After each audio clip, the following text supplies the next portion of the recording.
Next comes the Vajrayanam. So if one's body, the king of the deities, is not stabilized on this unchanging ground, the retinue of Dakinis will not assemble. Be sure, therefore, of your body as the Yetam. So the Vajrayana, next to Vajrayana practice, you see, no? So before we start Vajrayana, actually, Vajrayana practice should be practiced by the Bodhisattvas who are at the Bhumi.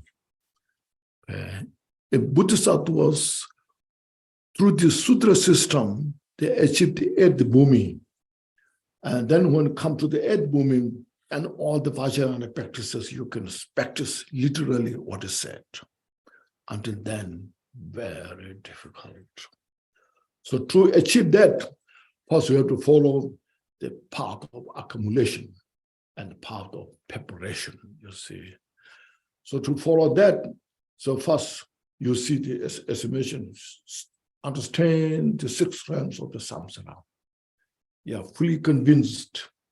Oh, now that's reality nature. Not from Buddhist point of view, but from the point of view of the reality nature.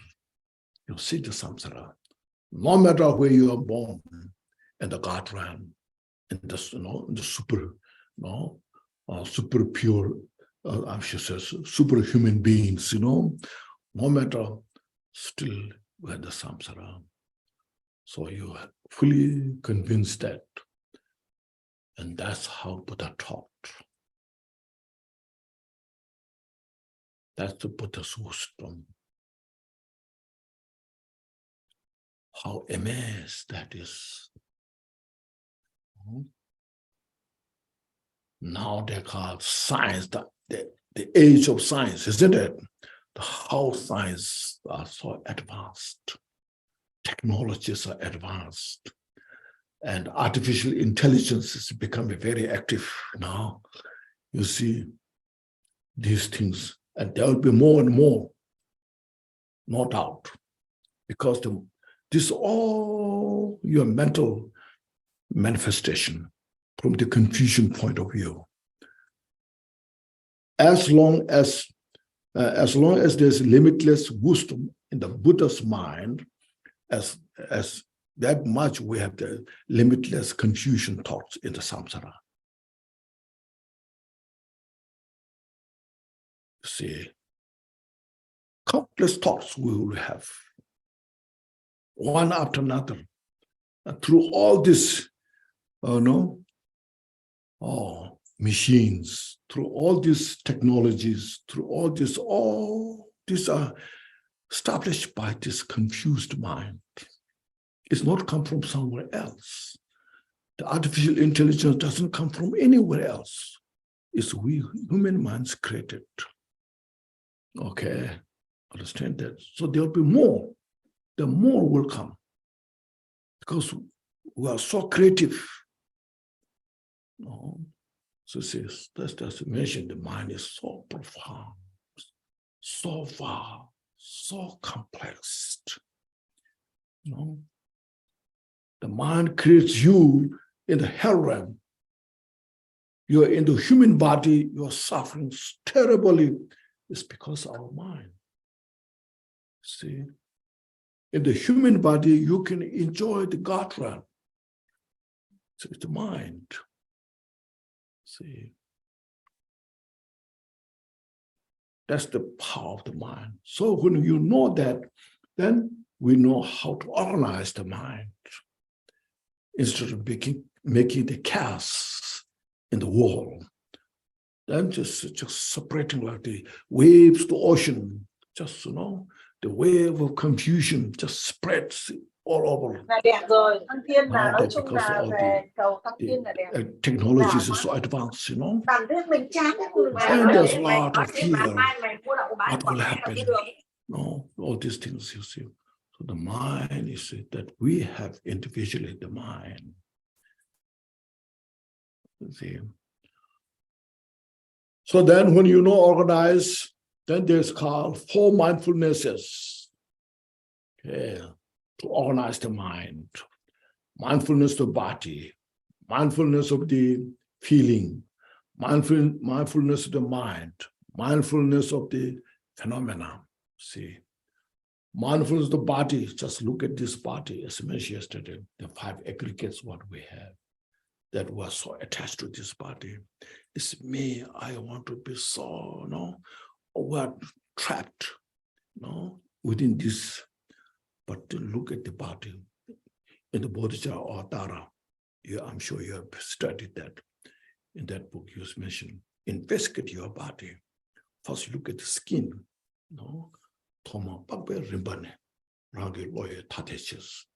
First from the skin, investigate what is outside, above the skin, what is underneath the skin, that we're so attached to this.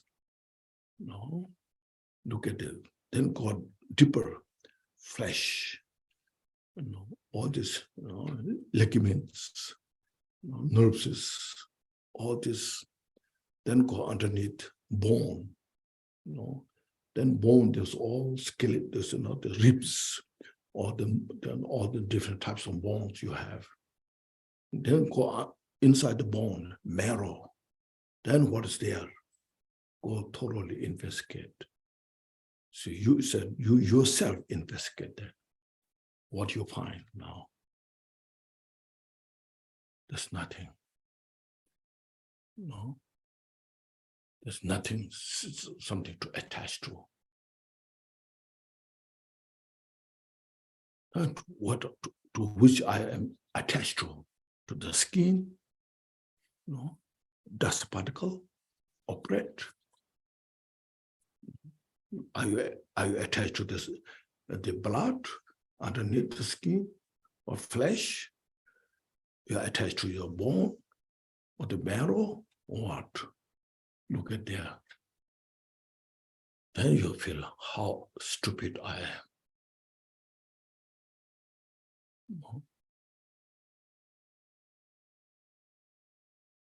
How the world is confused in relation to this story. Would you like to listen to the story?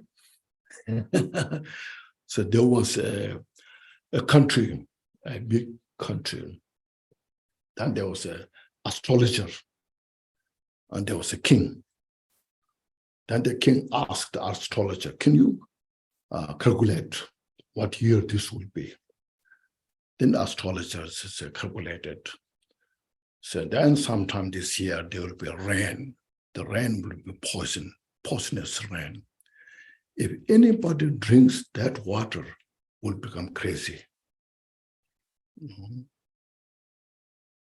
So you should save water as much as you can before the rain starts. So people start collecting the water as much as they can. Then after some time, the rain falls. And people now they drink the water what they have saved, So then after some time, of course the water will go on, finish, So they have no choice not to drink the water from the rain. Then the king saved the most because he's the king. So at the end, all the country and the people become crazy. The king alone was not crazy because he saved enough water. Then all the people in the country said, King, you are crazy.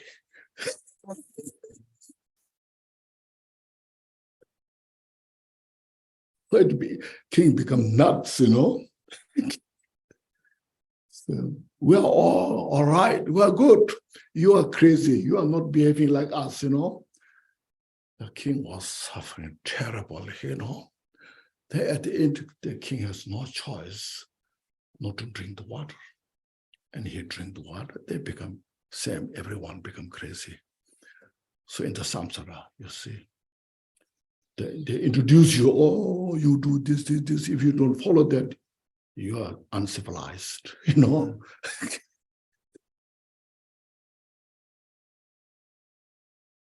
Make sense? This samsara is about, you see. We're so kind of taught how to behave, how to do things way, as if some famous person, says something, because his fame is become well known, what that person says becomes real. So he said this, she said this. That's the word, should follow that way, So we all are like that natural in the samsara. Our confusion that we have become real. If we are against our confusion, then we're crazy.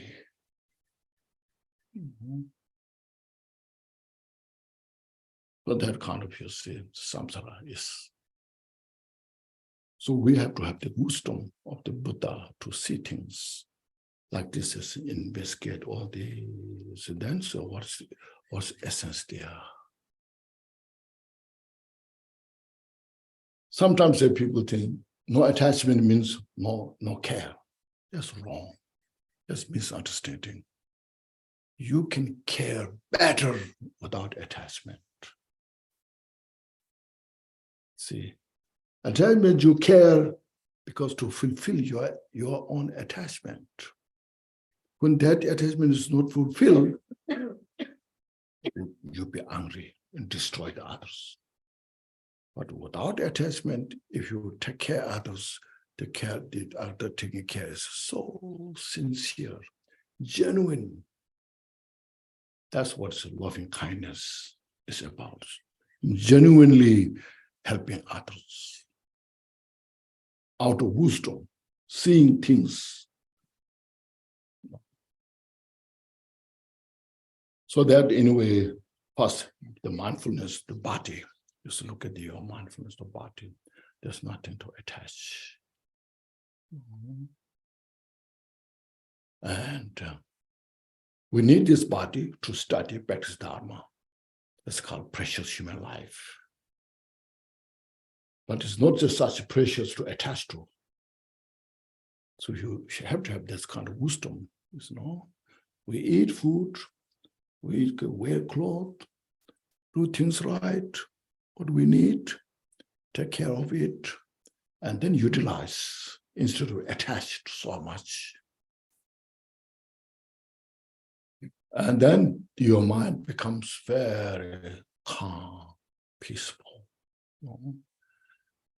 Then feeling, the mindfulness of feeling, you see, we have a lot of different types of feeling. The feelings are just come and go. It's like a dream, like a dream at night. Because in the daytime, this gold is so precious, gold, we have that so much, information about this.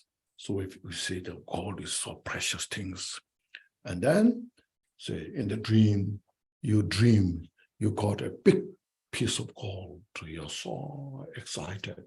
Oh, I got such a big piece of gold.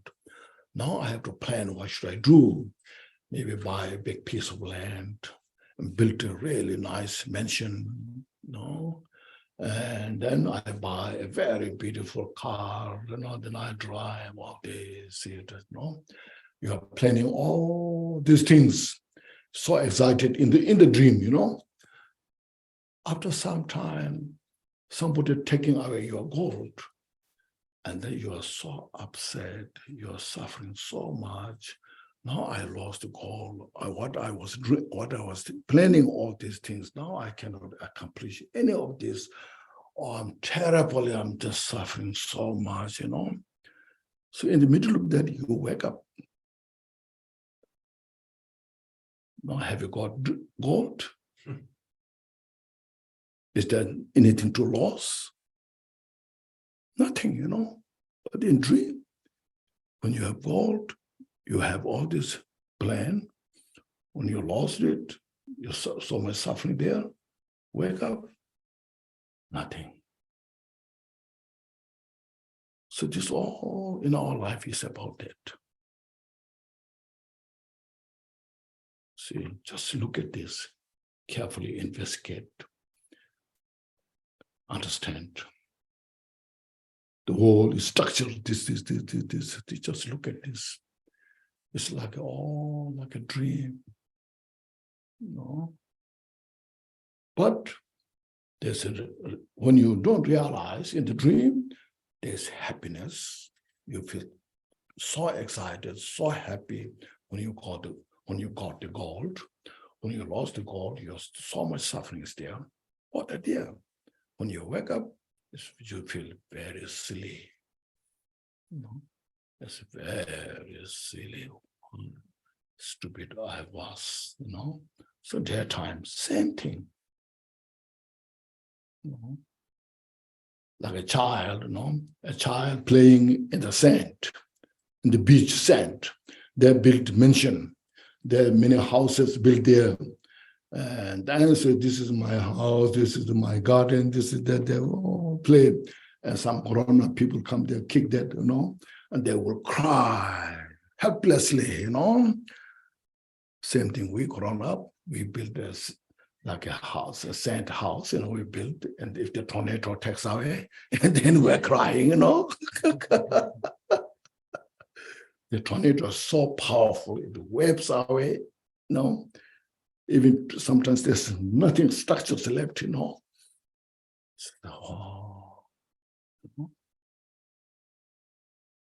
So that's the samsara. No matter how much you make effort, at the end, like that. I'm not saying we should not work hard.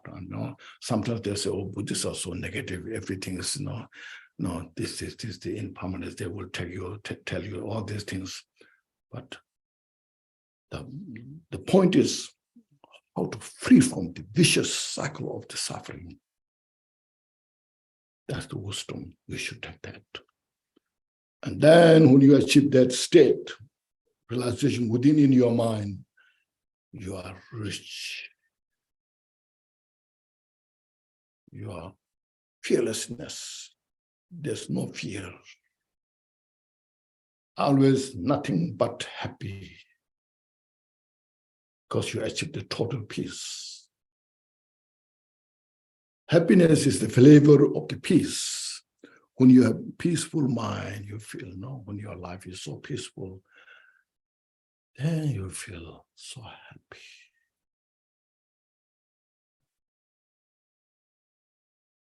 So usually I say, all over you go, all over the world you go around, is that any market will sell you happiness.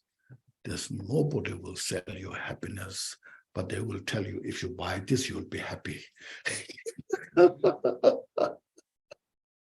You get this car, this car is so expensive. You buy it, you'll be so happy, But no guarantee. So like this, so mindfulness feeling, just keep changing, It's so conditional. But we're attached to the feeling of good. We're not attached, or we have a aversion, feeling of sad, feeling of not good. So we chase that. What should I do? How to feel good? Should I go to the mountain to feel good? Should I go to the ocean to feel good? What should I do? Should I build a big house to feel good?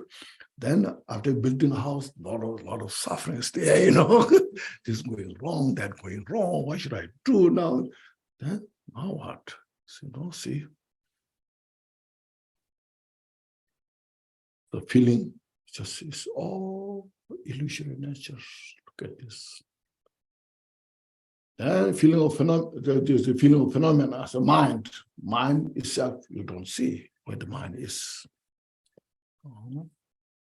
As yesterday mentioned, there's no color to see, there's no shape to see, there's no form to touch, It's just all illusory nature.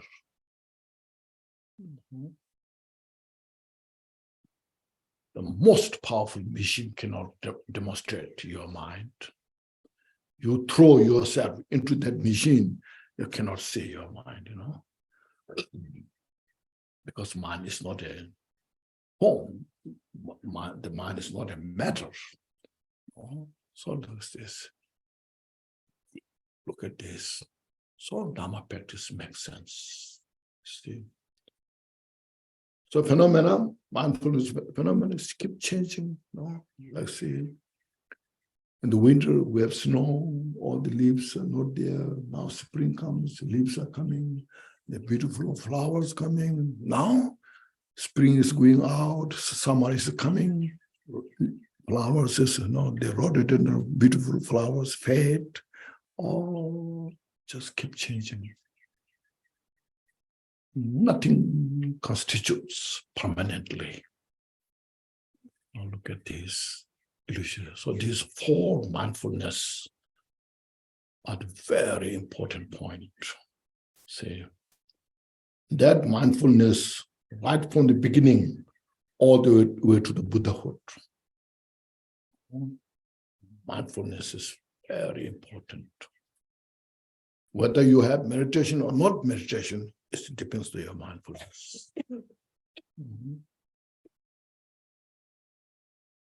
As long as there's a mindfulness, then you see, when they're suffering, oh yes, it reminds you of Dharma practice.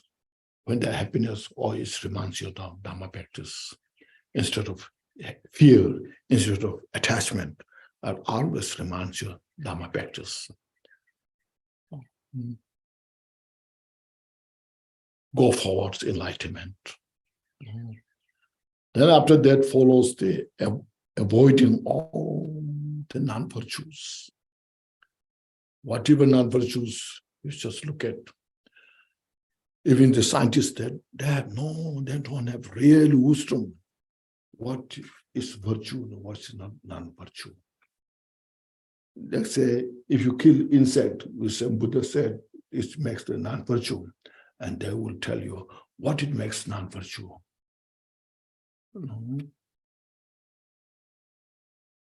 Some negative thoughts, they will say, what to make is non-virtue. Buddha's wisdom knows about that and talked about these negative thoughts become a cause of suffering. As you harm others, and then it will affect your life. It harms back, to us. So it's a chain reaction. Everything is just manifestation, reaction, whatever you do. So Buddha precisely this interdependent, those qualities, the interdependence, to understand the nature of the interdependence. So reflect on this. So avoid, if we're committing non-virtues before, now stop those non-virtuous thoughts, physical actions, verbal actions, especially the mind, purify those. And mind is difficult to change our habit of the mind, but we have to make effort to change it. Follow that. So when this is as yesterday mentioned, precious human life that we have, never waste it. Follow the path. So avoiding the non-virtues, and then not repeat the mistake again. And then next, start all the virtues, 10 virtues practice, and developing them. And then there's mindfulness, there's now meditative state. The feet of miracles, there are 4 feet of miracles. This means meditation. So all goes step by step to meditation. Then that follows the 5, it's called path of accumulation. See, you go through the path of accumulation. Then after path of accumulation, there's a path of preparation. This all. Then you see everything as an illusory nature. Not directly can perceive everything is emptiness, but illusory nature.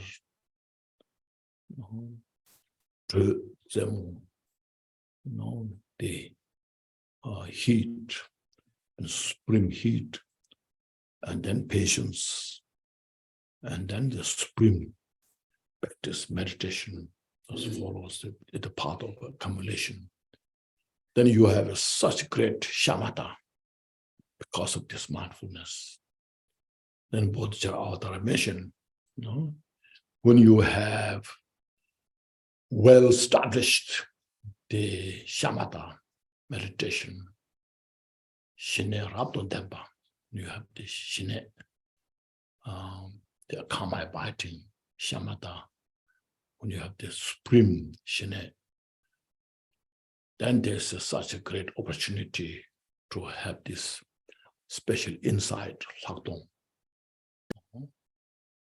So with combination of the shine, the karma abiding, the samadhi, and the special insight, when they walk together and said,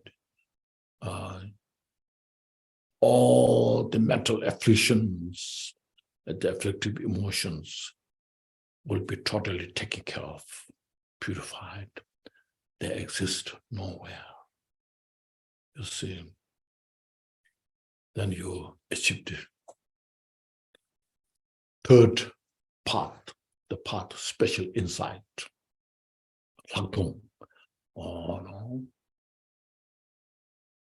So this all you can do through this sutra system, step by step.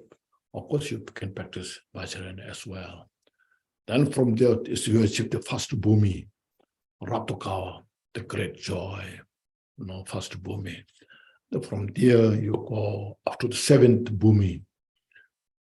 At the bhumi, at Bodhisattva, you receive the Vajrayana initiation, empowerment.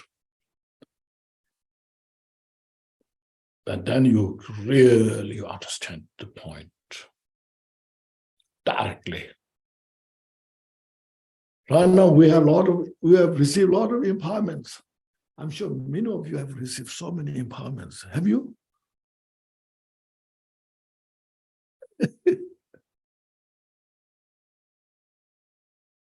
We receive so many, like me also, I received so many empowerments. My head is now flat.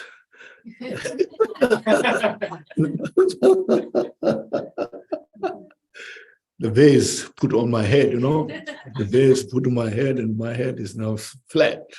And but my ear, there's a lot of hair.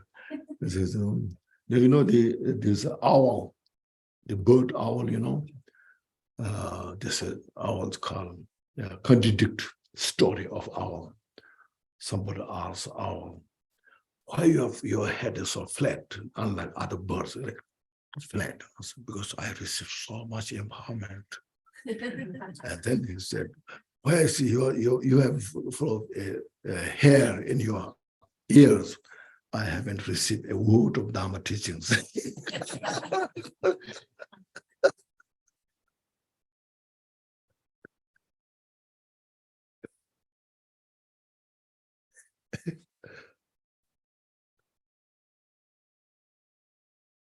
So at the beginning, we receive all those empowerments so much, but rarely understood what the empowerment is, what it establishes you, So, but Bodhisattva also achieved the eighth bhumi. It's kind of Tapesa, the pure state.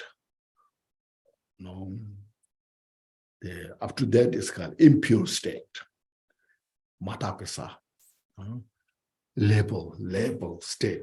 So, and that when you receive the empowerment, then the great master, the Vajra master, who has all the ability to transmute the empowerment ceremony, gives you the teachings. And then during that time, you fully understood the five aggregates transformed into 5 Buddhas, the 5 afflictive emotions introduced into the 5 wisdoms. I know we don't understand that. We don't know how to do that. The teacher is also struggling how to explain that, and we have no idea what is going on. At the end, say, line up, the base put on your head and gives you a few drops of water, says, I receive empowerment. Have no idea what is that, Then there's sometimes I receive the white Taras empowerment, I receive green Taras empowerment, I receive Chinese empowerment, like these things, but not so much, no. But that Bodhisattva, when you achieve that state, then whole the 5 aggregates is nothing but 5 Buddhas. The direct cause of the samsara, the 5 poisons, they are nothing but emptiness, and realize is the wisdom. That's first you see,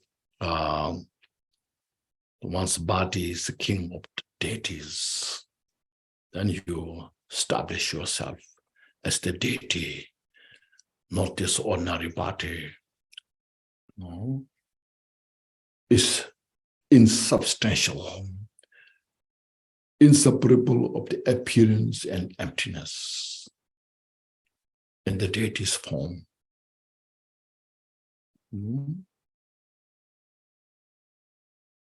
Then it's not stabilized on this unchanging ground, means then you have to receive the teachings from the master. It's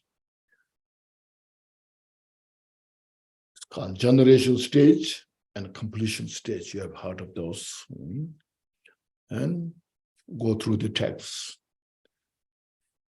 And then explains all the details. All the samsara, this wall, is nothing but pure land. Generate, receive the teaching instruction that,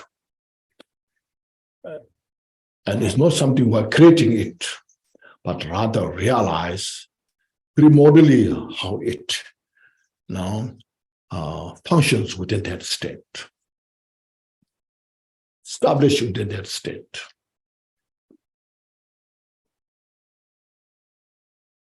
And meditate on that. That's first. Before chanting mantra, first this is very important to meditate. Yours, whatever, like a green Tara or white Tara or Chenresi, or Manchushiri, whatever practice you receive, you establish within that state.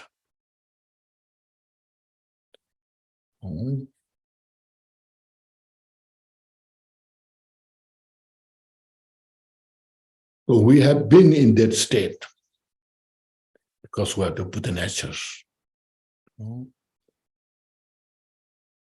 But you see, due to our confusion, we have not recognized that.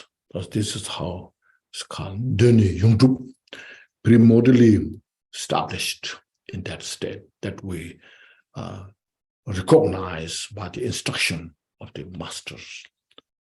Great master, meditate on that. Then with this, you practice reciting mantras. It's purification. Purification yourself. And light going out, purifying all the sentient beings in the 6 realms, is the practice of bodhicitta. Action is called action bodhicitta. Meditate on this.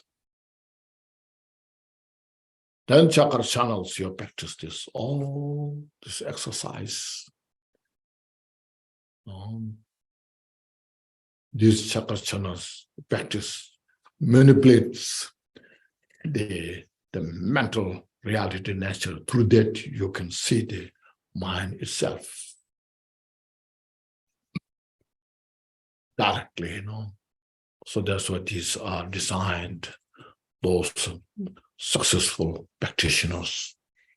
So, when you describe to the deity, is sitting on the lotus and sun disk, moon disk, so that lotus symbolized the purity as lotus flower grow within in the water, so fresh, pure, unstained by any dirt.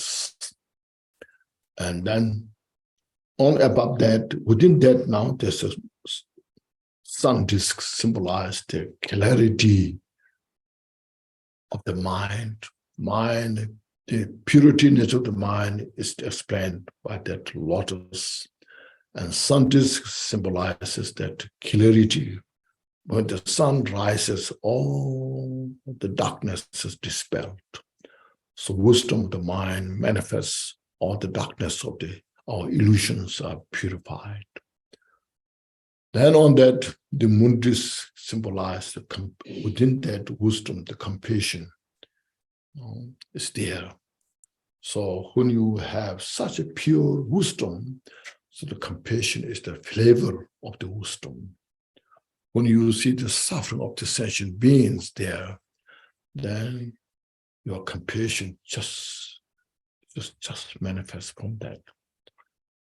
Even though sentient beings, their nature is totally enlightened nature, yet the temporary obscurations overpower them, and the suffering just manifests, cease without ceasing, and your compassion is just there.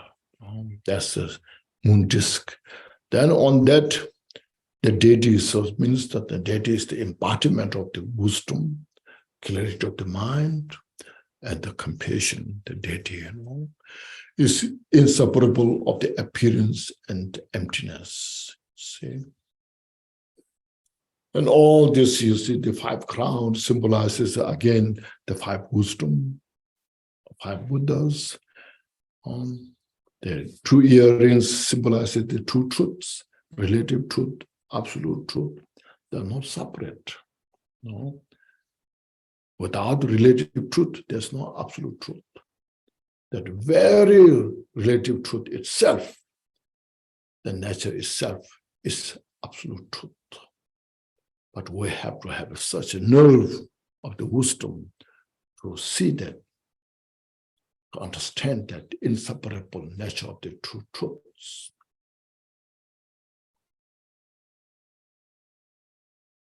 So all these other ornaments, like the symbolizes the 6 perfections, and the 3 ornaments, the necklaces, and from the breast and down. This all symbolizes the 3 kayas of the Buddha.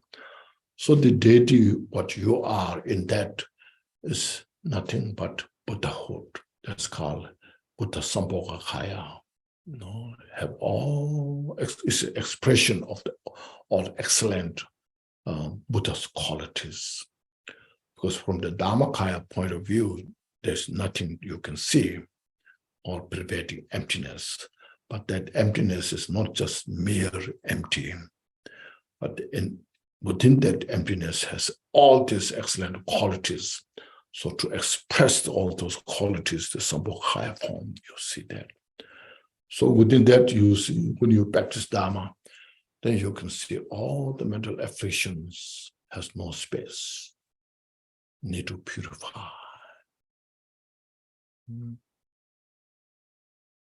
So that's why I say here, this unchanged ground, the retinue of Dakinis will not assemble.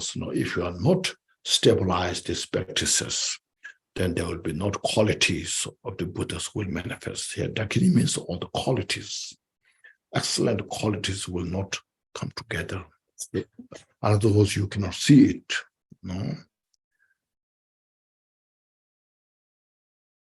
So it's a deity yoga practice, you see.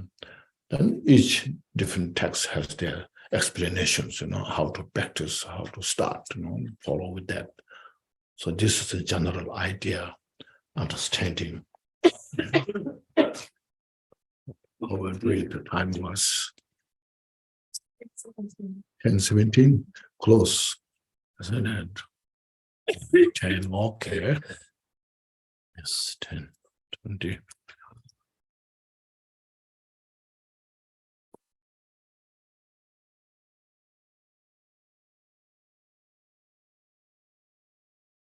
Then after practicing all these manifestations, chanting mantras and chakra chanants, so at the end, then you see everything dissolve into emptiness.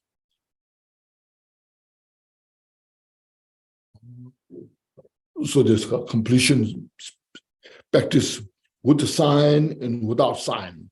Chenje and seme Chenje. With the sign means, as mentioned, this chakra channels, all this, chanting mantra, so forth, all this. You get used to it, meditate on that, establish yourself into that state. And then all these manifestations, that is, we practice, then dissolve into emptiness.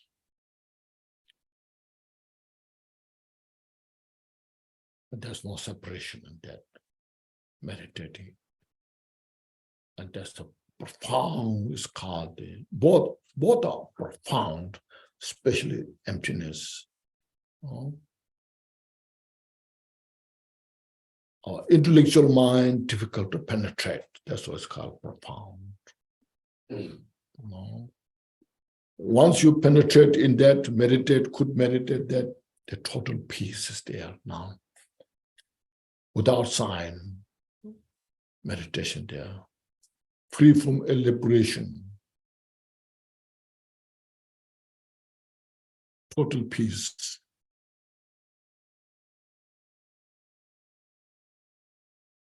On this, now we have to purify all the samsaric, the cause of this suffering, the delusion. That's the Vajrayana practice. It's a quick path.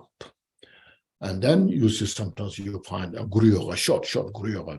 I compiled with some Guru Yogas, Vajradhara, Meraraba, Kampopa, and Jitnasungu, so forth. They are short there. So you receive, it's called Samadhi empowerment.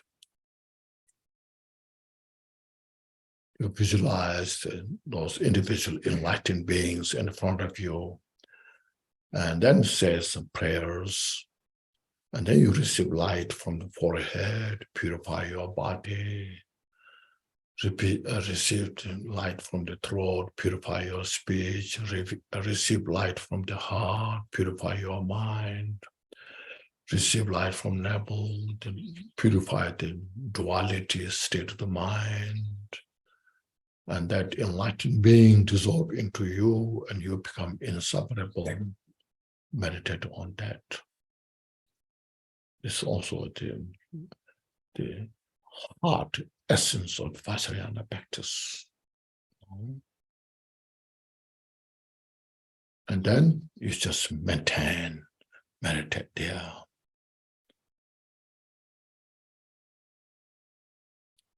These are so, I think, important for these days. Nowadays, life is so busy. You can be anywhere in different places, and your Lama may not be close to you there. So it's some critical time, and then so you just say, "What should I do?" Now. How I get help, instead you just receive those empowerment and meditate there, relax there.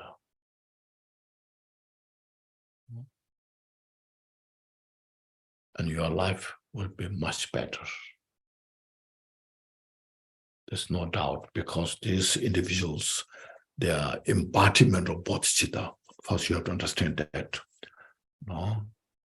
Like say Milarepa, Rampopa, Jitya Sungwen, they are totally, no, the nature is bodhicitta, the bodhicitta of the relative state, bodhicitta of the enlightened, ultimate bodhicitta.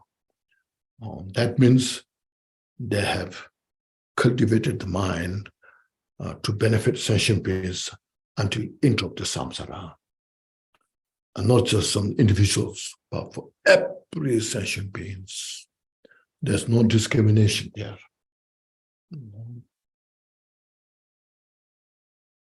So this, if you could do those practices on a regular basis, every day when you do those practices, then it purifies your all body, speech, mind. You reflect. It's short, but so effective. And then you maintain that state. Or if you go to sleep, before you go to sleep, receive those empowerment and meditate. Or in the morning when you get up, you just do those practices before you go for a walk. Sometimes there are long sadhanas, long practice you cannot do, you have no time. So now you have to rush. But this kind of short those practice, it takes 10, 20 minutes. You just have to make it. Then you do that, meditate it, and then just carry on your life.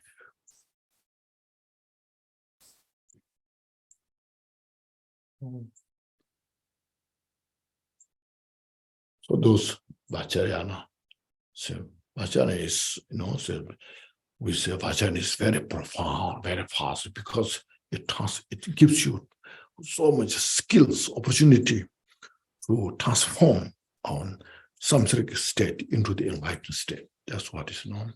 Like the four empowerment you receive is so skillful. At that moment, you get opportunity to purify your body, your speech, your mind, and then all the duality nature,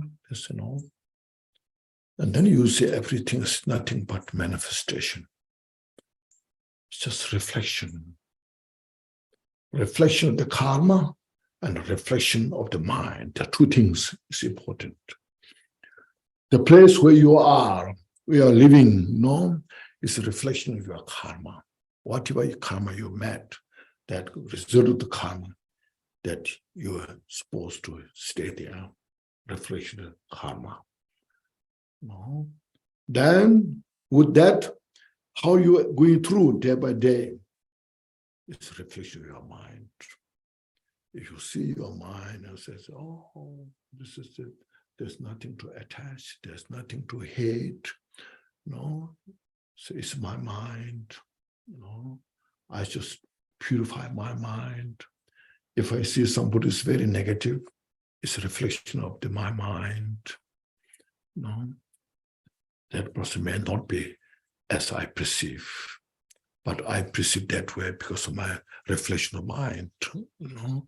Look at, meditate, try to work your mind. My mind is so habituated in that state for a long time. As I mentioned yesterday, like alcoholic, those are not born with the alcoholic, but then their friends or somebody introduced to drink wine, so then you become get used to it. So delicious, you cannot avoid, and then you have become so alcoholic, and then it's not good for you, but you are so got used to it, difficult to give up. Even what we got used to in this life, how difficult it is to give up. Now you can imagine all these are mental afflictions through many lifetimes. We got used to it. So now Dharma gives us opportunity to see that. Purify. And then we built our nerve. Yes, courage, I can do it. Because they are natural, first of all, they are impermanent. Okay, they are impermanent. See. Secondly, their nature is emptiness. No. So build courage from that.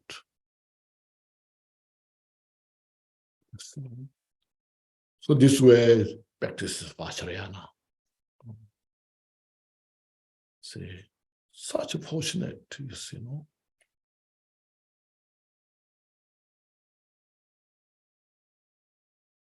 Then comes next, you see, Guru Yoga. Here we have, you know, I should not talk too much, you know.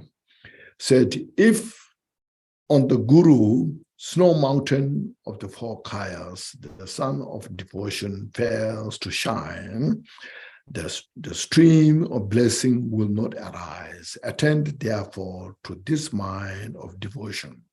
You know? So, this, first of all, the disciple and the teacher, which basically is known, is interdependent. Both should have the responsibility, first of all, you know. The teacher should have all the responsibilities. And the student also should take all the responsibilities. So it's interdependent.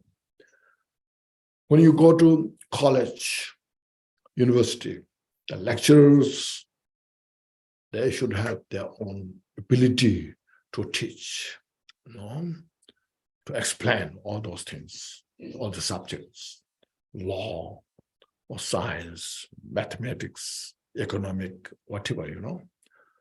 Then the student also has the responsibility to receive those teachings. So it's a responsibility. So when the teacher is very kind, sincere, you know, that students get much benefit. But at the same time, students, if the students are very attentive, follow, you know, all the instructions step by step, and gets much benefit. If the teacher doesn't have these qualities, the student also don't get enough benefit. But also students don't pay attention enough, they don't get enough education, as the teacher may explain so detailed. So you see, this the idea is not just something Guru worship. Sometimes we say Guru worship, you know, it's not that. Here, Guru devotion is responsibilities. Even in samsara, all those teachers has to have all those qualities. You know? The big universities like Harvard, isn't it? Stanford universities, or Oxford, Cambridge, they have become so famous because it's not the building they have, but how much education they get. Those who graduated from those universities, those individuals are so smart, you know, because there's a good system, how the teachings are taught.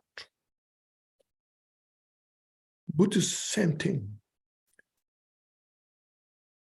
Like Milarepa, who was highly accomplished, established Buddhahood, he could produce like Kambupa. No, see, if Milarepa doesn't have that great qualities, how he can produce like a Kambupa, enlightened beings? If Jiten Sungku doesn't have these great qualities, how he can gather hundreds and thousands of disciples? No, these all individuals are not stupid.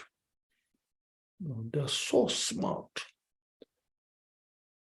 And sometimes Jiten Sungku use some terminologies a little unprecedented or some unusual. words, some scholars, they're bewildered, how such kind of terminologies, can use. What that means? He's doing something, we don't know what he's doing. So they go to see him. And then the discussions, what you say, what about this, and they just explain this. And they are totally observed, totally milked within that wisdom. So that's how he became so famous.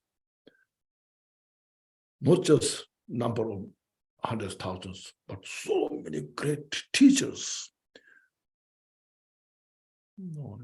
So they were like there's a student who said there's 13 great students who are like me, similar to me, that he could produce.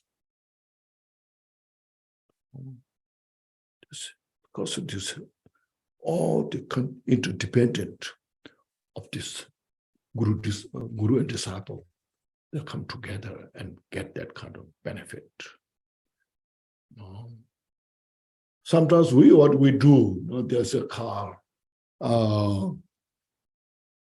Deer Musk. Have you heard of Deer Musk? No, you don't know. Deer Musk is special medicine. If you heard of the deer, is an animal, has a musk. Then deer musk. Sometimes we say, I'm a hunter. I hunt the deer musk to get the musk. So there are some people come to hunt the teacher to get all the opportunity and get rid of the teacher, So you should not do that.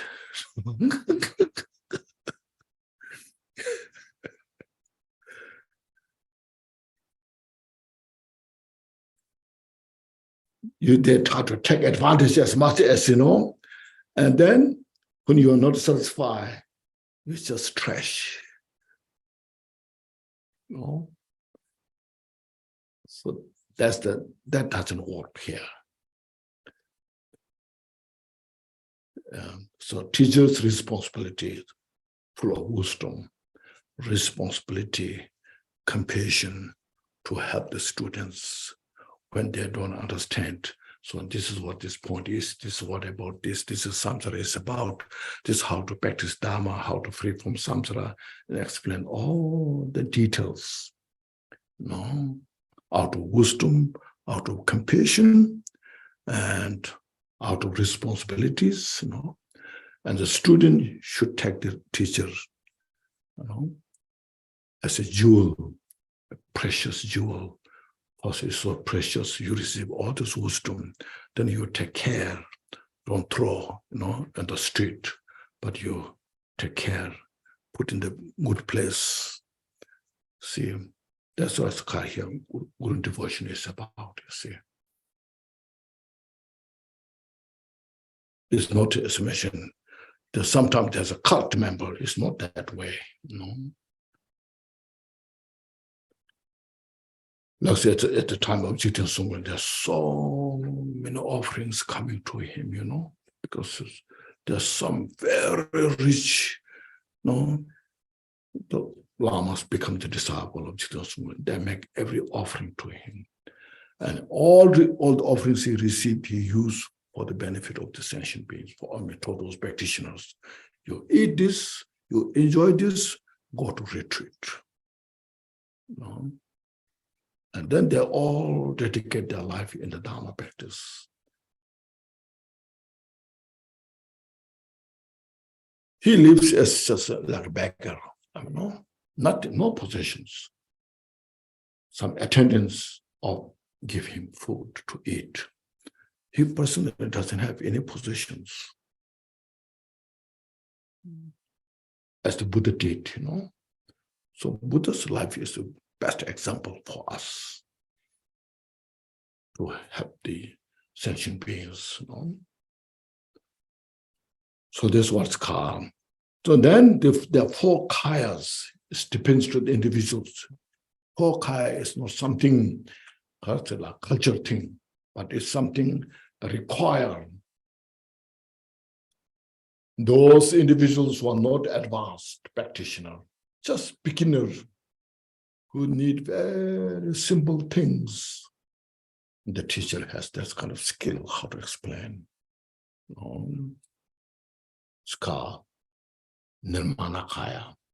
Buddha Shakyamuni came on this planet. At that time, people saw him, met him, he received teachings.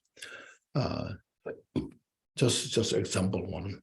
I used to tell this story. I told here also many times. There was a young mother. She gave birth to a child, but not too long, the child died, and she could not accept because she loves her child so much. It's more than herself. Then she could not take it. So there are so many other teachers, So she went round, if that child's life can come back, request, she went round. Of course, nobody could do. And then at the end, she heard of Buddha. There's some new age, that kind, a spiritual teacher, famous called Buddha, So she went there. So then she cried and she told her story. I need my child back, I cannot accept this. I haven't had sleep for many days, no food for many days. What you can do like this? Then Buddha saw the child is dead. No, not much can do, but she needs the help.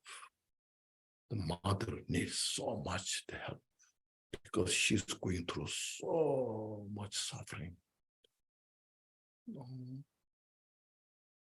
So then Buddha didn't say, I cannot help you, but he said, you go to these small village houses, get a handful of rice. With the house, nobody died. So then Buddha said, maybe we can see what we can do. So then she was so excited. She went around asking the handful of rice where there's nobody died. Every house that she went, there's somebody that died. And they're just crying. So how they miss. Some they said they died their child, some they died their father, mother, sister, brother, and how much they miss. Everyone is saying the same story, so very sad. And that moment she was so kind of feel relief. It's not just only my child. Because she was thinking, I'm the only one who's the worst in the world. I have only one child that died. Now I'm the worst person in the world. But when she heard all the stories, then she feels so light. Even though, of course, she missed her child so much. Then it came back to Buddha. She told, I haven't found in a house, nobody died. The Buddha said, you see, everyone dies. We have suffering of birth, suffering of aging, suffering of sickness, suffering of death. Your child hasn't got opportunity to grow, but there's suffering of death. Then you are so much suffering from this. Everybody in the world are suffering this. So then Buddha gave her some special instructions, meditation practices, and she was totally kind of relieved from that agony, suffering. And she said, I'm really now alive. My life came back through this wisdom. So Buddha's skill, you see, Buddha didn't make her happy bringing the life of her child, but Buddha taught how to accept know what has happened, how to accept the suffering. Then she was really become so afraid. So now I see the suffering in the world, and you have such great wisdom and compassion. Can I follow you more?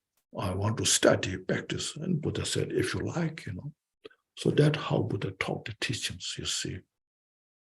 Not as a religion. So you have to believe this, you have to do these things. Instead, you have to accept how to handle these things. Then most important is not to create the cause of suffering. These are the things important. So there's the guru, the Nirmanakaya. First basic, you see, that's where to then teach more.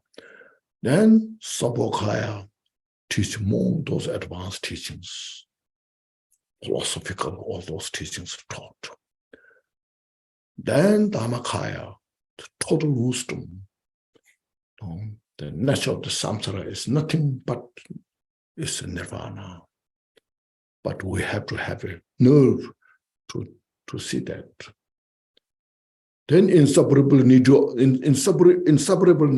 of these three kayas is called fourth kaya. Savabhavika kaya, it's four kayas. So it's all steps, individuals, depends how they relate to. So we need, like say, kindergarten, we need some teacher, how the children play, all this, need to have a skill how to make them happy. And then preschool, the teacher, they have to have teaching now how to handle. And then the elementary school, the teacher, and then high school teacher, and then college teacher, and as mentioned, the university teacher, lecturers, all different layers. The same thing here. It's not something Buddhist, as a religion state, but how when you progress, Then teacher, first you need a person teacher who can explain you, the person teacher. Then second thing, your book, Dhamma books are teacher. You receive all the teachings, then you read the Dhamma books. Oh, yes, this explained this way. You read one time, two times, say, oh, this time I got a better understanding because you are practicing. Once you are practicing, then Dhamma brings in your heart and developing, purifying obscurations. More you purify your obscurations, then your mind becomes deeper. The book becomes such a precious teacher. And at the end, your mind is your teacher because you become Buddha. You have to be mindfulness yourself. I have to behave myself. I have to follow the practice. No. Now I cannot be excused, this is that,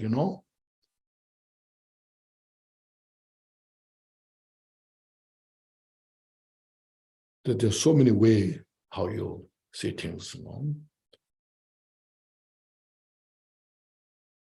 So Milarepa, he attended Marpa for 6 years, 6.5 years. During this he received all the teachings. Then he left, and Marpa said, "You go to the retreat mountains." So Milarepa then he said, "This all what I see is my Lama. Everything is a teaching.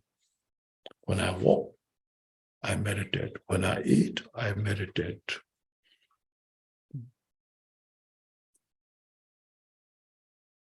Okay, short break.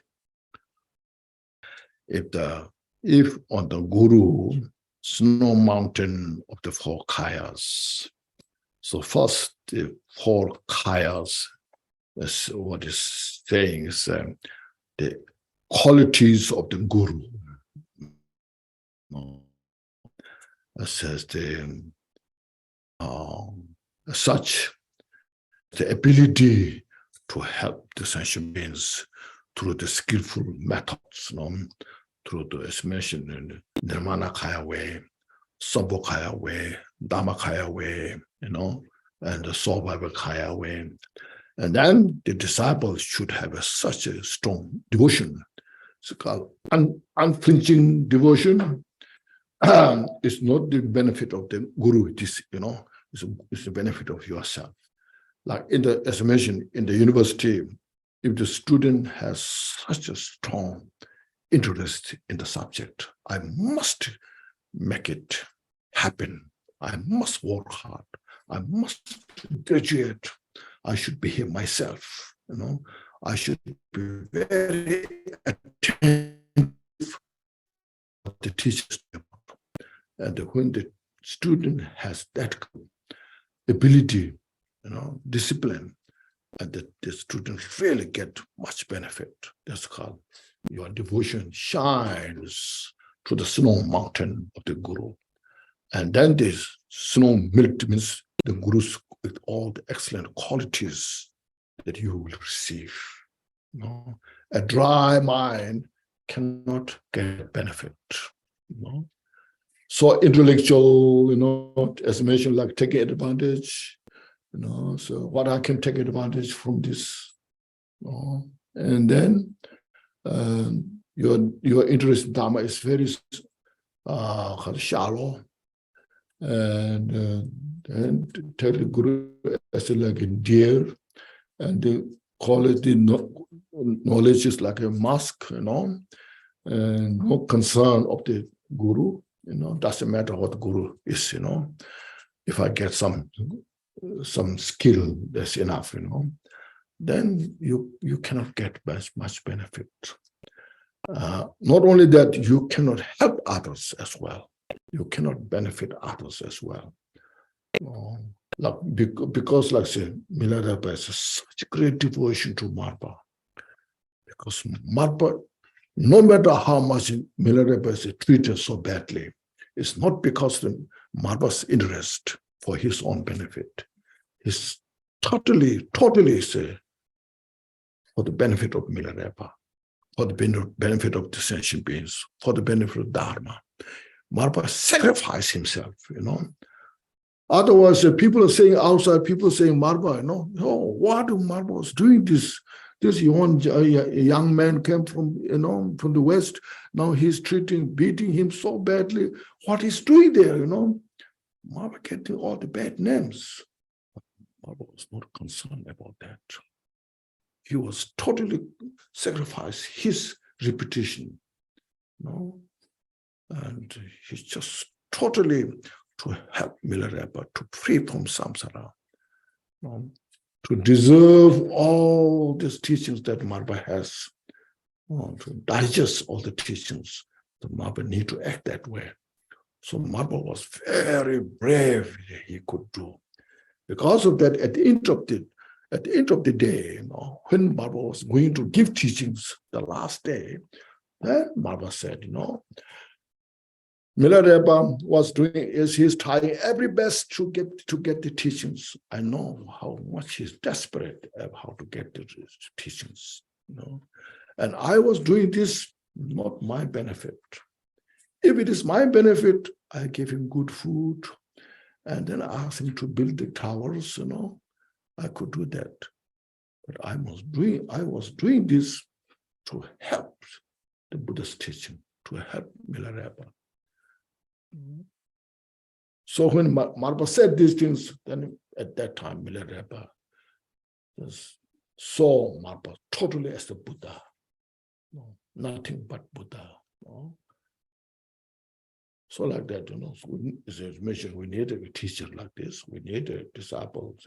It's all responsibilities, teachers' responsibilities, students' responsibilities, all that.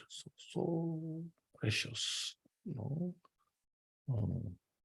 so guru over that, and devotion to get all the benefit to us, to ourselves. And then next he said, If from the sky, like expanse of mind as such, the cloud of the preconception or thoughts, the thoughts, preconception, the thoughts are not blown away, it will not be rewarded. Sorry. The planets and the stars of the true wisdom will not shine, attend therefore to this mind without preconception.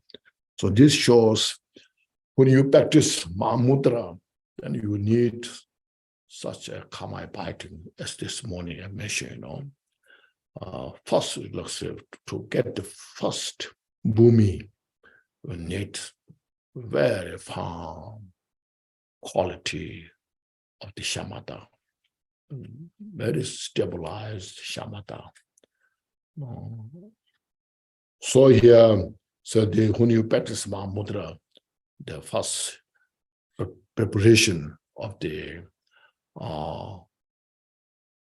Mahamudra, that is the Shine, shamatha. You have to relax the shamatha. Calm. So they are breathing, like watching breath. We have, there's so many methods. As mentioned, the four mindfulnesses, they are the key towards the enlightenment. Watching the breath, breathing in, out, in, watching the breath, and then slowly come abiding, because our mind is so scattered in the outside world, everywhere, so much scattered. If you're sleeping, but your mind is scattered. You're sitting in the chair, mind is scattered. We are so much scattered with our phones, smartphone. So friends coming together, but then when they come together, they have no time to talk to each other, just looking at the phone. Ask, what would you like? A cup of coffee? Oh, yes, that would be wonderful. And you order a cup of coffee each, and individually they pick up the coffee in the hand, drinking, and then on the phone. Have no time to talk, See, and then the other person says, I come here to talk to you, but you have no time to talk, So alienates your friends, and their friend doesn't like to come, So a lot of our mind is scattered. And these are so what you call addictive. So what is next? What is next? What is next? There's so much, if you have often open Facebook, if you open the Twitters, then all the news, all the Twitters, then there are so many. I'm sure there are more. I don't know. So there's last year I used to have a Facebook for a short time, and when I look at the Facebook, then there are so many coming, from India, from China, from US, from Europe, then one after another, in the India, there's sometimes we have some kind of problem with the police. The police, there's a lot of corruptions. The police, they take advantage of people from the street, there's some small shop, and they attack, they kill, So there are a lot of posted in the Facebook, you watch, all this, and then police are fired, So then what is next? What is next? The politicians, the business, and all this. So you see, there are you can just see, this advantage of the technology. There's also good advantage if you want to do something, A lot of information, Dharma books, you can see from the book, a lot of different Dharma books, and YouTube, you can listen to so many teachers, teachings, But also there's so much others, you see. So your mind is so distracted. No time to shamatha. Not at all. It's against the shamatha, Yes. Then when you watch so much, you're depressed. You feel sad, suffering, Then it says, you feel sad, you feel lonely, you feel sad. And then people are just, they get worse and worse. And then it's suicidal. There are a lot of people suffering so much from this, instead of getting really benefit, so much suffering, So that's what we need Dharma teachings for this. So how to reflect yourself, how to see everything. Reflection is mentioned, reflection of the karma, reflection of the mind, and everything's just changing constantly, Look at this, reflect yourself, meditate on. So there's in the Mahamudra, there's mentioned, it's called shamatha and special insight. See. So in order to get the special insight, to get rid of or to purify all our confusion, we need such a great shamatha. More shamatha we have, meditative concentration, or here's karma abiding, more we have, this more powerful the special insight is. So when the mind is so busy, so sometimes you say, the Mahamudra is so special, and this Dzogchen is, they introduce, can I get a Dzogchen introduction and all this? And then you get some introduction, some instructions, but not so effective. Because of this, our mind is not prepared. So, like you just relax physically. Past is past, finish. Future is not come yet here. And this moment is so momentary in nature. Just relax there. And we have only this moment, and this moment doesn't stay. In 1 second, it's just passing through. So reflect on this. And breathe in, out. Reflect on this, watch the breath, relax on that. After breath is more, when you relax, then your mind is more calm, more peaceful. Do this in the morning, in the evening, whenever you can, and during the day as well, And if you have Dharma, if your friends remind each other, so let's do some practice. Let's sit, meditate. Or by yourself, you just remind.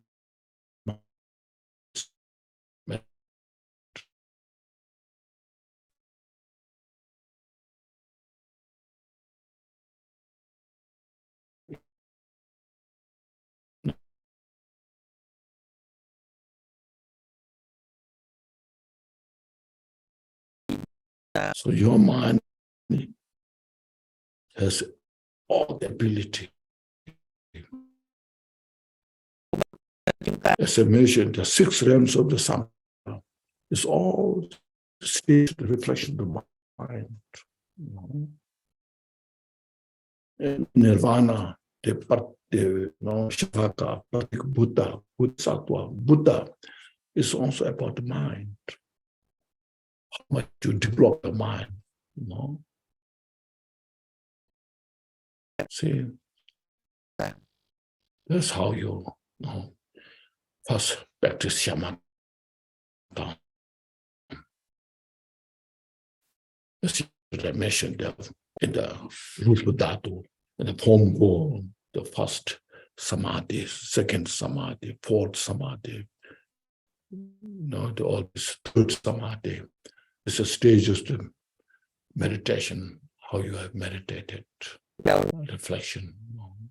Once you have this good meditation established, then see the clouds, the thoughts are now taken care of. He said, if from the sky, like the experience of mind as such, the clouds of preconception or the thoughts are not blown away, if they are not taken care of. Then he said, the planets and stars of true wisdom will not shine. First, we need wisdom, knowing as it is. How your mind itself, as it is, free from the fabrication, directly see it. When that is established, meditate, your mind becomes clear, peaceful. The mind is very peaceful, clear. Then you see, from that, within that, then your mind becomes very profound to see things, manifestations. Then all the causalities of the manifestations you can see. Then you know the wisdom of knowing everything. The omniscient wisdom, the wisdom of the omniscient and wisdom knowing as it is. So this is called two wisdoms. Like on the star, in the sky, when there's no cloud, then you can see the all different stars, planets, you see. So sky is as it is, always as it is, without cloud. But when there's no cloud, you can see the sky, no obscuration. And from that, all the stars, planets, galaxies, you can see. Likewise in the mind. When this cloud of the mental thoughts, conceptual thoughts, it's called conceptual thoughts, when there, then you cannot see the mind as it is. So when you cannot see the mind as it is, then of course not possible to see all the objects of the knowledge. Because from your mind, from that, within that mind, free from all the mental fabrications, mental obscurations are purified, then all the wisdoms manifest and pervades. Then you can see all the precisely. Like Milarepa said, when I know one, I know everything. That means when he knows the mind as it is,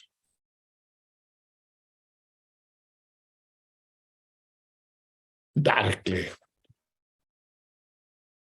then no matter what questions they ask Milarepa, he has every answer to give. This about this, this about this, about this, about this. Because he knows one thing. Like when you take care of the root of the apple tree, well, taking care of the root, then all the leaves, flowers, fruit will grow effortlessly.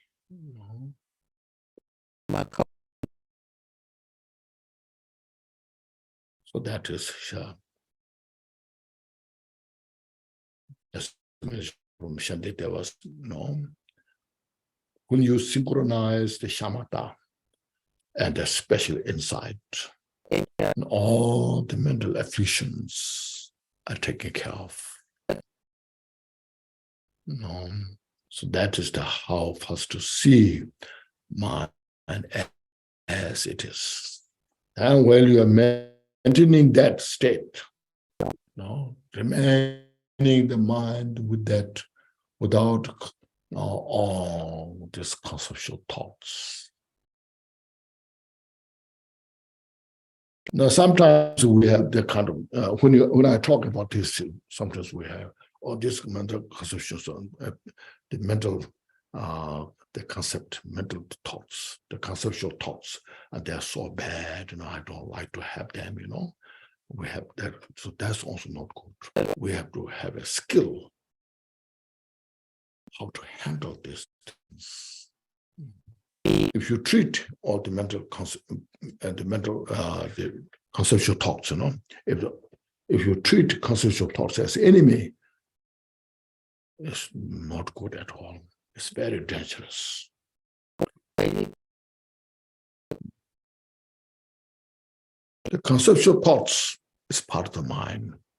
That's the nature of the mind. When you look at it natural, then it's nowhere. So you have to have a skill how to handle that. Then when you have good shine, karma biting, they come and go. Like the waves, the ocean, they come from the ocean, they dissolve into the ocean. They don't go anywhere.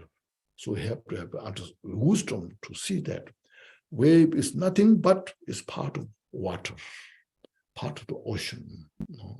If you see I want the ocean to be calm, but the waves are so bad, they're enemy, If you separate that, then you cannot separate because there's no wave separate from the ocean, from the water. You have to understand the wave is a part of the ocean, part of the water. Also, the mental, these conceptual thoughts is part of the mind. So you cannot separate from your mind. It's part of the mind. It's the nature of the mind. When you have the wisdom, then itself is nothing but empty. They come and go. So as a practitioner, sometimes I want to have a really good shine, and then I don't know, I shouldn't have all these conceptual thoughts. And when the conceptual thoughts comes, so you feel bad and get rid of that, how I get rid of that, and then you become so tense, a lot of tense, and then it's not good.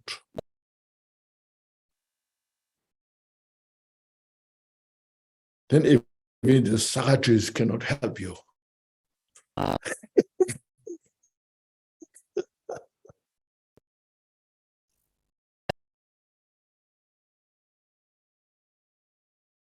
very dangerous. So for that reason, we have to have a good teacher who can explain this carefully. Otherwise, we got introduction of the Mahamudra. This is your nature of the mind. We got about the Dzogchen, about the mind. This is your nature of the mind. And if you keep that mind this way, it's so beneficial. Then you are so inspired and you're so happy about that. And then all the conceptual thoughts are so bad, and then it becomes a mission, very dangerous, not good. Yeah. So therefore, it needs, everything's part of mind. We have to know everything's part of the mind. Everything's manifested in the mind. We have to skill how to accommodate in the mind. We have to skill how to see these things carefully and relax the mind. Because these are all negative thoughts, the afflicting emotions. Their nature is empty. They're not solid. But at the beginning, they are so forceful. As mentioned, these are so forceful. We were enslaved by these negative thoughts. We were suffering because of these negative thoughts. But we have to go step by step, and skillfully take care. Those are long-term retreats are so helpful. It's not just sometimes we say 3-year retreat. Oh, that's so much, How you can do that 3-year retreat? But actually 3-year retreat is nothing, It's just to finish the college. We have to continue the rest of the life. Buddha practiced for 3 limitless eons. Practice, you see. Took that long time, So if you say, if you're frustrated, I cannot practice this and that, then you look at the Buddha took 3 limitless kalpas. And then sometimes they say, I can't wait that long. So is there any ways? So then Milarepa attained enlightenment in one single life, So there's all kind of method how to handle these things. Yeah. So this is the Mahamudra. Now you have received a lot of Mahamudra teachings there, and Mahamudra books are translated, so I don't have to talk too much. These are some techniques, how to handle. These are important.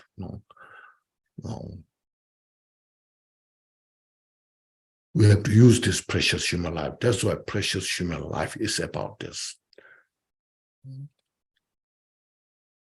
Then next is the last, the 5th one. If the wish-fulfilling gem of the true accumulation is not polished by aspiration, the result we have hoped for will not arise. Attend therefore to this final dedication. Final. So means now through these practices, let's say first cultivating bodhicitta and practicing the deity yoga and guru yoga, Mahamudra, we have accumulated so much merit, virtue. Now where you want to dedicate all this?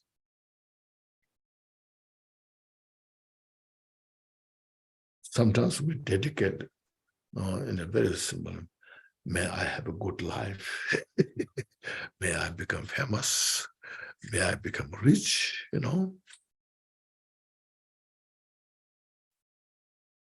That's not the way how to dedicate. Here say dedicate to achieve enlightenment, Buddhahood, by the accumulation of this merit and wisdom. All these good qualities that I produce, that now polished by bodhicitta to attain complete enlightenment for the benefit of all sentient beings. That's very important. Kambupa mentioned once, in the past, we have done so much, doing a lot of good things, helping others, going to temple, doing frustrations, making offerings, candle, offering incense, and we did all those good things. But what we dedicate for just this life. So I'm doing some business. By this, can I have some good business, successful business? Sometimes you got sick, so may I be healed from this, may I from this sickness, Sometimes my children is going to college, may they have good examinations, they may they pass their all, working, or may they get a job, or may they have a good health. So you do all those good things. God, give me power so that I can heal myself, Buddha, give me some blessings so that I can free from these problems. I have so much problems, So we dedicate and then finish. We get some benefit, then finish. That's why one of the cause that we are not free from samsara. So what we do, whatever you do, any good things by this virtue, may everybody free from samsara, achieve enlightenment, Buddhahood. You dedicate to that direction, make connection with the enlightenment. Means your mind is enlightened nature. You're connecting direct to that mind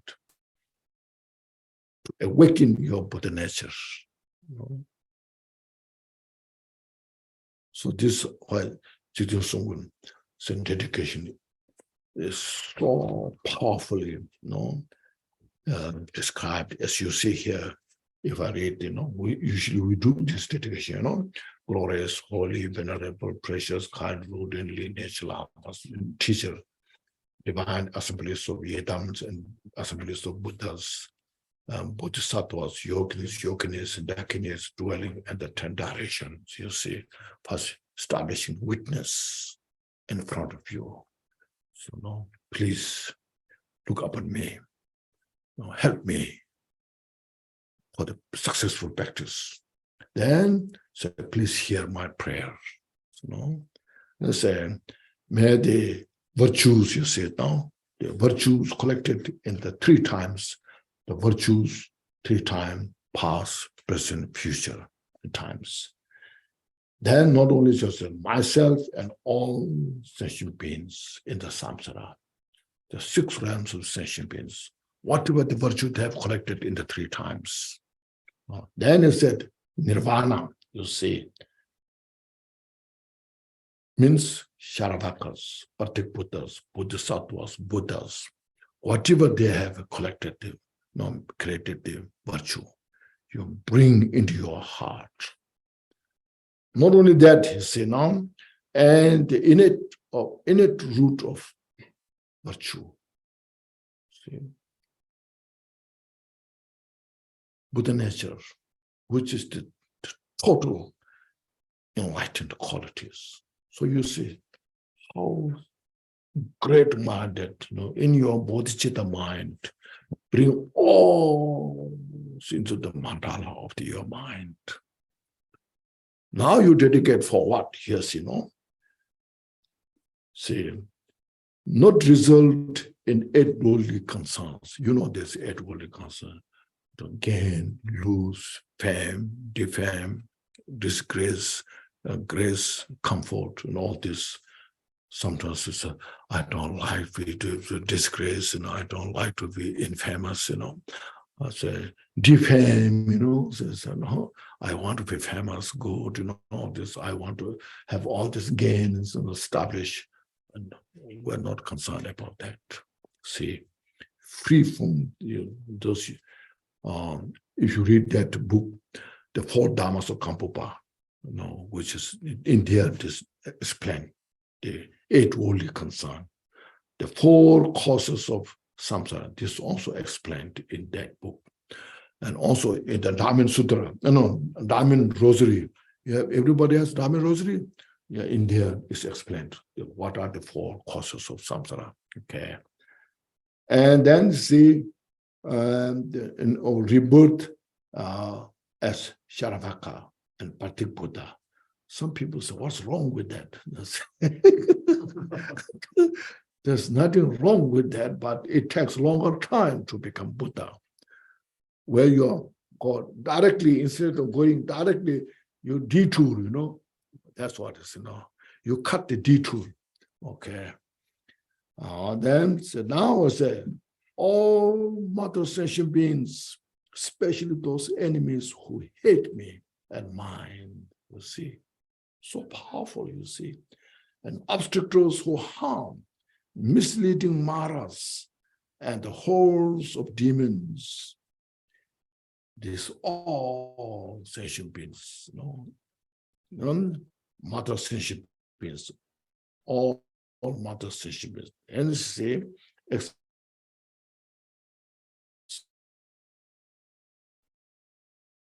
They all happy. Just forcefully sense our see if we had a version of somebody else, dislike that person who did.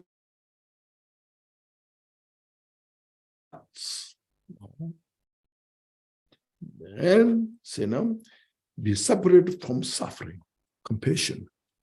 Then the same, and swiftly attain the unsurpassed, perfect, complete, and precious Buddhahood. You see, that's how to dedicate. So precious. You don't find any other teacher who does this kind of dedication prayer practice. You repeat these things, just say, just repeat. Just say, the virtues, the virtues collected in 3 times by myself or all sentient beings in the samsara and nirvana, may everybody have all the happiness and free from suffering and quickly attain enlightenment. Say that dedication, say this repeatedly again and again. So, then by the power of this vast root of virtue, may I benefit all beings through my body, speech, and mind. So just saying, may I be useful, like earth, as yesterday I mentioned. Earth is such a, which everybody survives. Human beings, bird, fish, insect, all are survived because of earth. So my bodhicitta is like earth, a source of peace and happiness. So, then it's here you see, may I say, then may the afflictions of desire, hatred, ignorance, arrogance, and jealousy not arise in my mind. See, how wonderful this practice. We're reading this, but not practicing this. As soon as you dislike, you disappear without practicing this. What kind of practicing we are doing this? We're so weak as a practitioner. Reading every day and not practicing. So we have to practice this. That's how you get the benefit. So may I become Buddha as fast as possible, but while keeping these mental afflictions with us, how we can expect to achieve Buddhahood? How you can serve the Dharma? No? So then he said, the attachment to fame, reputation, wealth, honor, and concern for this life not arise for even a movement. Because we are not practicing for this life. We are not practicing for this samsaric achievement. We are practicing Dharma to free from samsara, to achieve complete enlightenment. So these are just such a wonderful practice. If you're sick, you can read this and meditate. You see, this has all complete practices there. Yes, and may my mind stream be moistened by loving kindness, compassion, and bodhicitta. See, and through that, may I become a spiritual master with good qualities equal to the infinite of space. This means to benefit other sentient beings. Some people ask me, why you want to say this prayer to get space of the infinite qualities, for yourself. Not for yourself, for other sentient beings' benefit. To help others, we need qualities, abilities,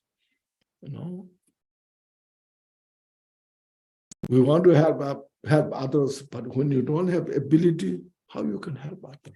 So these are the achievement to design how to have these qualities within us. See, such a beautiful, infinite space, you see.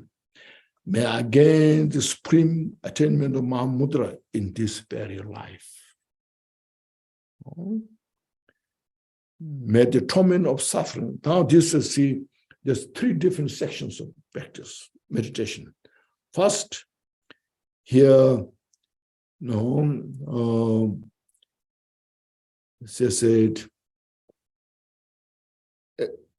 experience happiness, be separate from suffering, and swiftly attain Buddha, unsurpassed, perfect, complete, and precious Buddhahood. That's one section.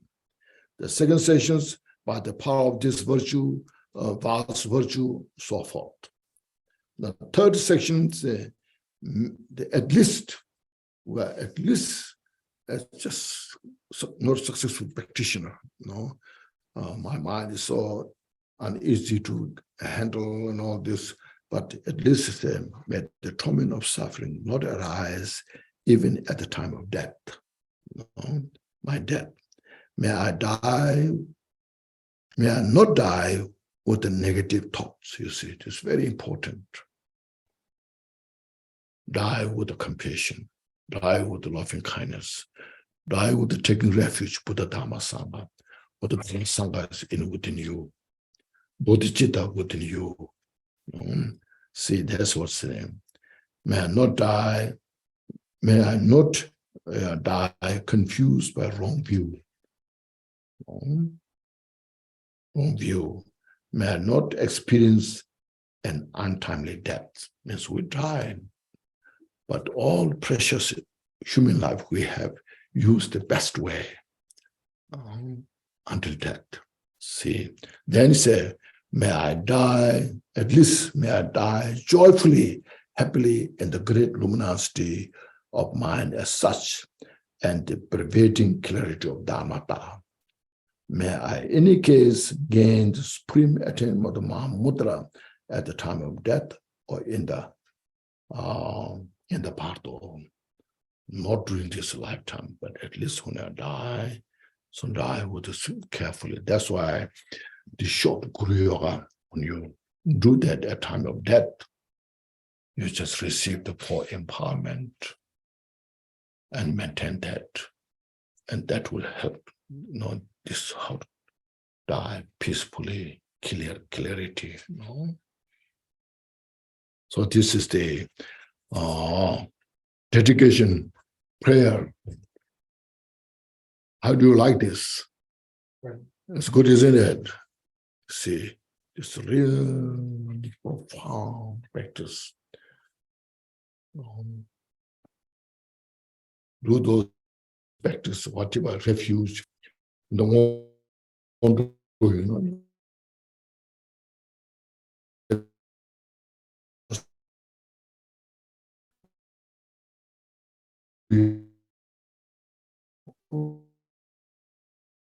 and then contemplate.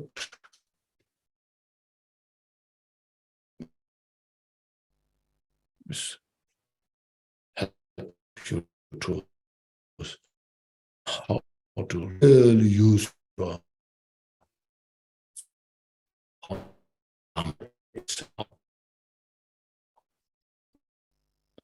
so this briefly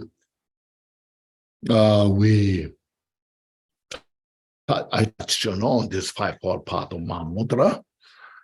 Of course, you see, there's so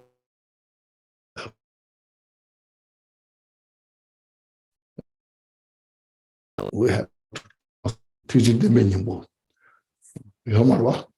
There's one book called The Essence of the Heart. The Heart Essence of Mahayana Teachings. It's like a jewel ornament of liberation, but it has the Vajrayana. It's a thick book. It's a commentary of the whole, these 5 parts, Mahamudra. It's written by a disciple of Jigna Sungkun.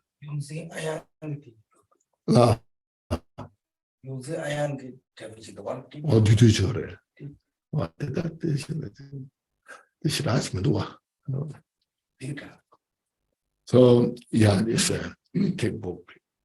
it went through a lot of obstacles. It started translation, way back. But then the organizers, they didn't come through, this a lot of partially translated by different translators, but have to put together by one individual, Hopefully that will come out. And it's one of the very extensive teachings on this fivefold path of Mahamudra. It's written by a disciple of Jigten Sungwe. Any questions here?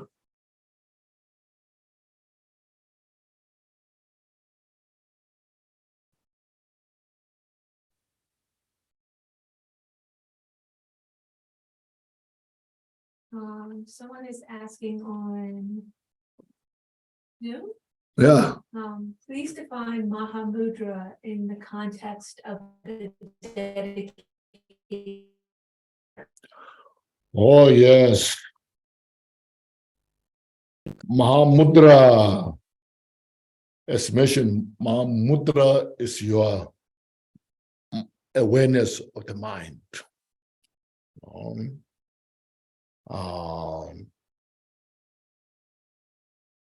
But sometimes, so impractical. First of all, you don't know how to dedicate, Then we are asking from the Mahamudra point of view, See, Mahamudra is a reflection of the mind, samsara, nirvana. Everything is within the framework of your awareness, Mahamudra. Just intellectually, I explained quite a few times, Say, it's in front of me, this book is, here. I cannot say this book is my mind, but I reflect the book is good, not good, right size, not right size, all a reflection of my mind. Some people say this is a very good book, very nice. Some people may say this is not so good. So it's expressing from the reflection of the mind, So we have to have that kind of understanding first for the practice. All a reflection of mind. You visualize all the enlightened deities in front of you as he did, That is reflection of your mind. Your mind reflects to this all the root and lineage lamas, hidam deities, Buddhas, Bodhisattvas, all the Dhamma protectors. You establish that. It's pure mind. You establish that, Then all the virtues of the three times, sentient beings and nirvana, is also reflection of your mind. It's interdependent. Then you dedicate to all this free from samsara. So if you have such kind of mental ability, this all are just manifestation of your mind, then all just becomes the Dhammakaya. Dhammakaya. All our mental afflictions manifest from emptiness and then dissolves into emptiness. But we don't realize that. Then we have the dualistic thought. If you realize this all as your mental afflictions, yes, there's nothing to give up, nothing to purify, because itself is as it is unfavorable.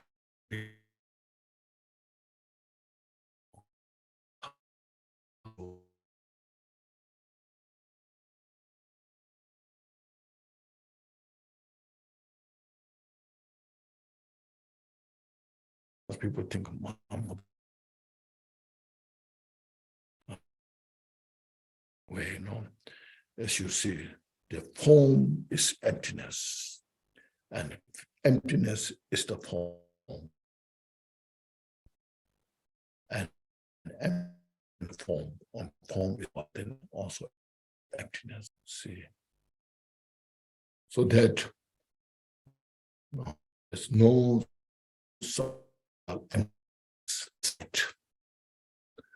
from there's no separation. So we have to have that kind of first understanding, then practice. So that's how you, in the Mahamudra state, how to dedicate. Any other questions? State? Okay. Here, any questions?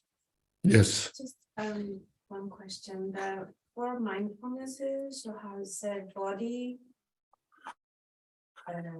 Feeling, mind, The fourth. phenomena. Yes.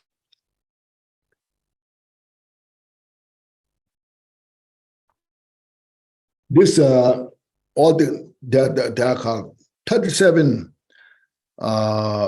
enlightened factors or branches listed in the jewel ornament of liberation at the 5 part, divided, all the divided into the 5 part, the 37.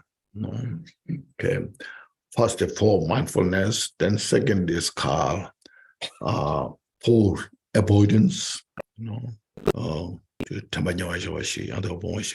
the 4 miraculous feet, and then it's called Ombunga, Topnga, 5 powers, 5 strengths, 5, and the 6 is 7 branches of mindfulness. The 8, then 7th is the 8 4 part. Those are divided into these 5 parts. Not explained one by one, but listed all this.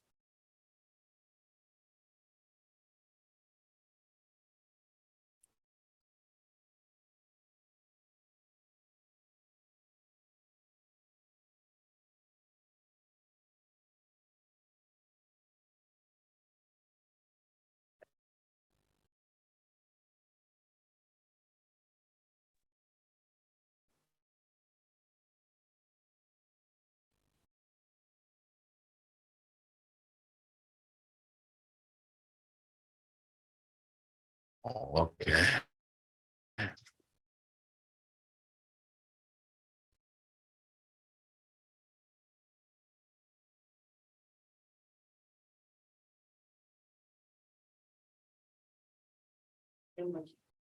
Yes. This is actual situation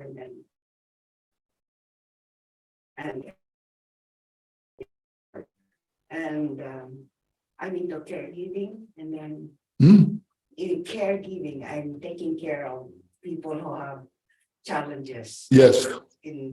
So just happened this week, and This week. Okay. and So you cannot challenge that person. that's right. Okay. Because I'm trying my best to practice and reflect all these teachings of Buddha. Yes. But down to earth, I'm just in reality, I'm trying to put the practice in my daily life. Okay. And one day, my patient just shouted at me out of nowhere and Shouted. me. Oh, And shouted at you. yes, and in front of everybody in Uh-huh. the restaurant. She Oh, wanted me to do some kind of going to the crowds and get what she wanted to from the we're in the restaurant oh, and get something in there. And my reason of not going there right away because there's crowds. oh. And I said we should observe social distancing. So when the crowd is gone in the counter, then I'll go and pick it up the receipt. And she keep on pushing me, get it now, get it. So I said, let's wait. But she was so rushing, I do not know what in her mind, but she stand up and went to the counter, and so I just followed her. So I keep my patient, hold. I do not know what my emotion in that, but something strike me like her shouting, the energy that affects me.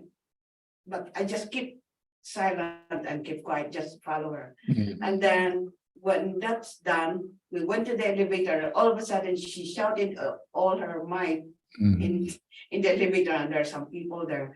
So I do not know. I did not control my patience.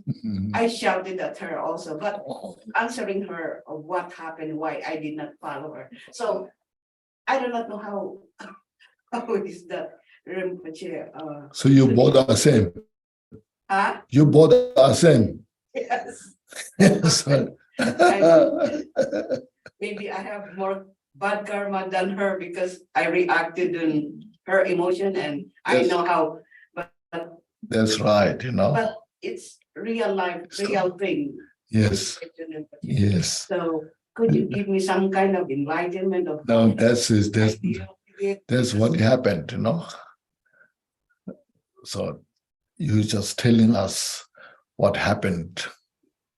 So what I did with the practice is I just Yes, then you just continue the practice, So which explained so much this morning, how to practice all this. You just reflect on this and continue the practice. Yes. Recite mantra purification, This- just to erase that negative. Read this dedication prayer that I read. Read again and again, okay? That's Yes, that's the practice you do. Yeah.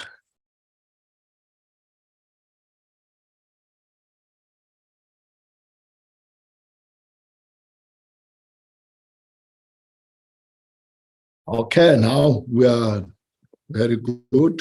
Thank you so much. And the short explanations were try to be helpful in our daily life, not just so much philosophically explanation, but daily how to utilize them and practice, And so philosophically, as mentioned, there's so many books you can read, and there's a lot of Mahamudra practices are translated. And then, this Guru Yoga is all there. And also in the special Guru Yoga, there in the Mundo, the four, they call the Diamond Rosary in there also explained so much about when you receive the empowerment. There are 5 stages of receiving empowerment, so Guru Yoga practice. And there's explained.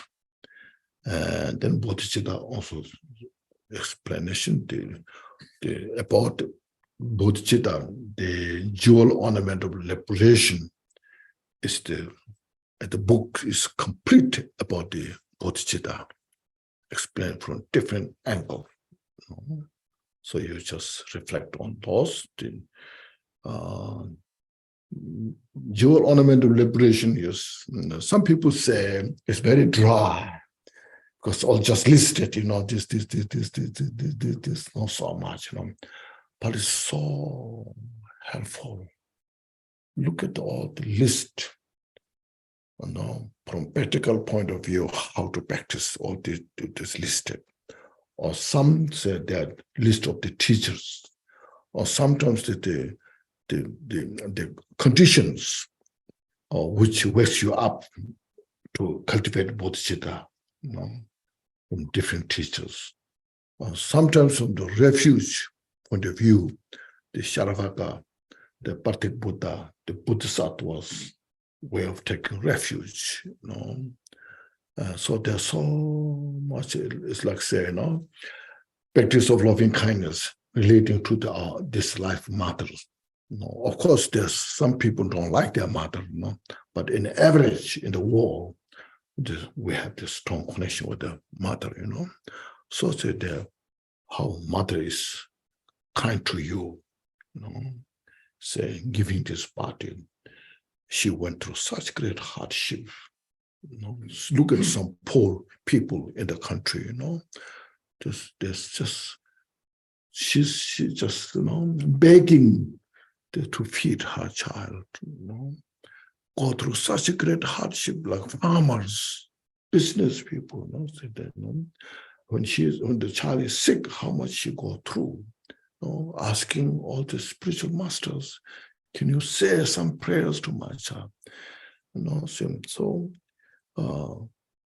See, giving party, going through hardship, and then providing all the necessary things, then giving the wall means sending to school.